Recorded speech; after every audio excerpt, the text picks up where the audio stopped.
नाज़रीन, सिंध जे ॿियनि शहरनि जी कानपुर में भी एकता के हवाले से रैलियों करण जो सिलसिलो जारी है। इन हवाले से असां वीडियो लिंक ते मौजूद है कानपुर में केटी न्यूज़ रिपोर्टर अजीम सियाल। जी अजीम।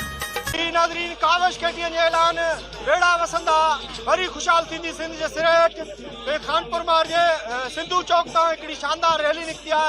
शहर जा मुख़्तलिफ़ रस्तनि ते क़ौमी लिबास पाए पोड़ा पक्का नंढा ॿार स्कूली शागिर्द तोड़े मुख़्तलिफ़ तबके जा माण्हू शहरी वॾे अंग में जेको आहे हिन रैली में शरीक थिया आहिनि।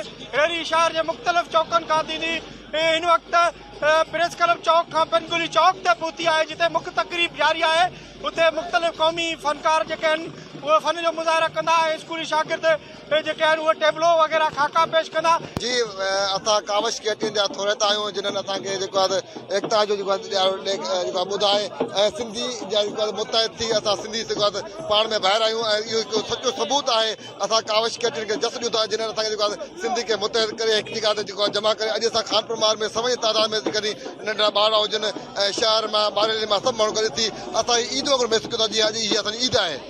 बिल्कुल पूरी सिंध के वाधायूं हुजनि। असांजी अॼु क़ौमी ईद आहे। अॼु पुराणी असां 50 साल पुराणी हिकिड़ी सकाफ़त आहे सिंध जी, जंहिंखे उजागर करण लाइ सकाफ़ती प्रोग्राम रखियो वियो आहे जेको शानदार वियो आहे। केटीएन न्यूज़ अञा बि असां बेहद मशकूक आहियूं जंहिं असांजे प्रोग्राम में आया आहिनि। अॼु सिंध जो ईद जो ॾिहाड़ो आहे हिते।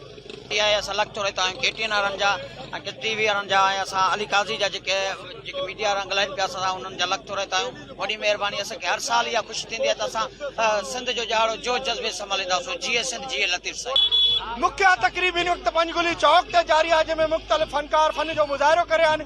एकता जी शानदार रैली कानपुर मार में सियासी समाजी धुरियुनि मुख़्तलिफ़ पार्टियुनि समेत मुख़्तलिफ़ माण्हुनि वॾे अंग में शिरकत कई है। हिन वक़्तु मुख्य तकरीब पंजगुली चौक ते जारी है।